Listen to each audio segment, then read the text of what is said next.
Tom Cruise drove this one. James Bond drove this one. And my grandpa drove this one. To see the past, the future, and the personal side of Toyota, come to the new Toyota USA Automobile Museum. For Torrance City Cable, I'm Adam Baxter.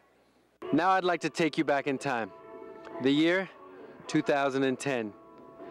A skeleton of a float lay naked, but a mass of dedicated volunteers would not let that stand. And one of the final acts of the volunteers is to take these hundreds of thousands of roses, cut them down individually into uniform lengths, place them in a vial, put them on the float.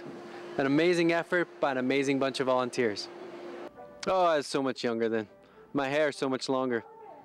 As decorating continued, officials from Torrance stopped by float headquarters to look in on the progress.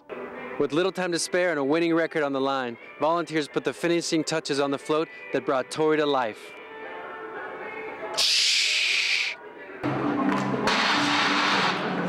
9,998, 9,999, 10,000. They're all here. All that's left to do now is take the 9-mile, 6-hour drive to Pasadena, and tomorrow, the magic begins. Tournament Volunteers Trophy Best Floral Design. Not too shabby. But the main event is the parade. And this year did not disappoint. Here's what we saw. What are you looking forward to seeing the most? I'm looking forward to see the floats and the roses on the floats. Well, that concludes our coverage of the 122nd Annual Tournament of Roses Parade. We're going to put Tori here to bed. Wishing you all a Happy New Year. From Torrance City Cable, I'm Adam Baxter.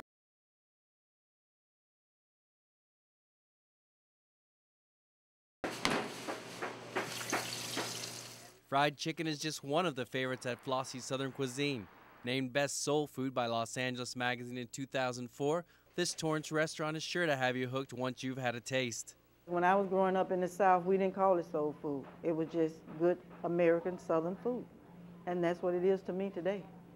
Flossie's customers don't care about labels. They care about quality. When you find a place where you can get good cooking, you go to it. I've had the macaroni and cheese before. It's fantastic. The macaroni and cheese is made from scratch. We use real butter, real milk, and we don't use any mix or anything, okay? We boil our macaroni and we make up our cheese sauce and we make it from scratch. I love it all because I go and prepare all of it. But our favorite is greens and cornbread, candy yams, macaroni and cheese, the fried chicken, and the baked chicken. And I love catfish, so we have catfish too. Everything that we do here, we make it from scratch. While all this good food is made fresh daily, the recipes and the restaurant name come with some history. The recipes come from my mother. My mother was named Flossie, and the restaurant is named after her. I'm from the South, and it's not many places where you can get a good Southern meal for a good price, and their prices are right. It's a small place, but we serve good food here. Just in case, all fresh ingredients, nothing processed. Isn't down home enough for you? They also have Kool-Aid. From Flossie's Southern Cuisine, for Torrance City Cable, I'm Adam Baxter. Drunk drivers kill, so it's very important. Anthony Whitlatch is talking about AAA's New Year's Eve Tipsy Tow program. If someone's had too much to drink and they want to get their vehicle and themselves home, all they do is call Auto Club and you're covered for up to 7 miles.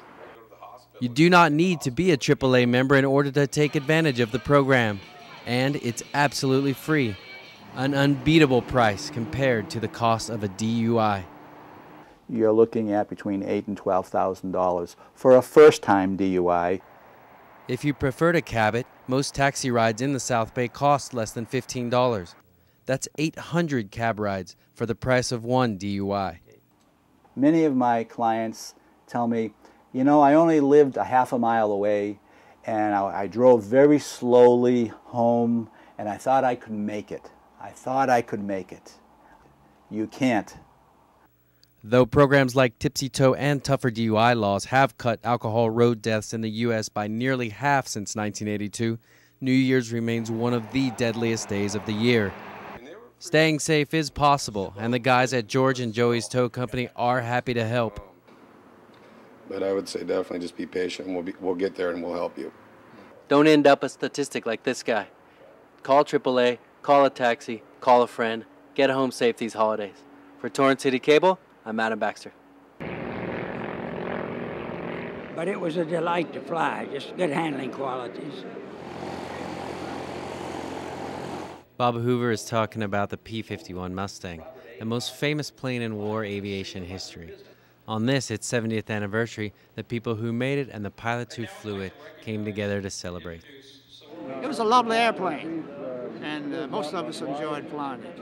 James Brooks wasn't the only one singing the praises of the P-51. Robert Goebbels also flew the Mustang in World War II combat. If I had to choose, I think I would choose the 51 as a vehicle to go against German fighter forces with. It had a slight advantage. But this day wasn't just about the Mustang. It was a salute to the North American Aviation Company. Bob Hoover worked for North American Aviation for 36 years and was today's Grand Marshal. Well, I joined North American Aviation because I felt they had never at that time built a bad airplane. And they proved themselves in War II. North American Aviation reached their peak of production during World War II, and they made more than 15,000 of the T-6 Texans, more than 10,000 of the B-25 bombers, and more than 15,000 of the P-51 Mustangs. After the war, NAA entered the jet age, creating the Sabre F-86. It was the first swept-wing fighter plane in the U.S. inventory and is best remembered for its role in the Korean War. Bob Hoover was a test pilot for the Sabre program.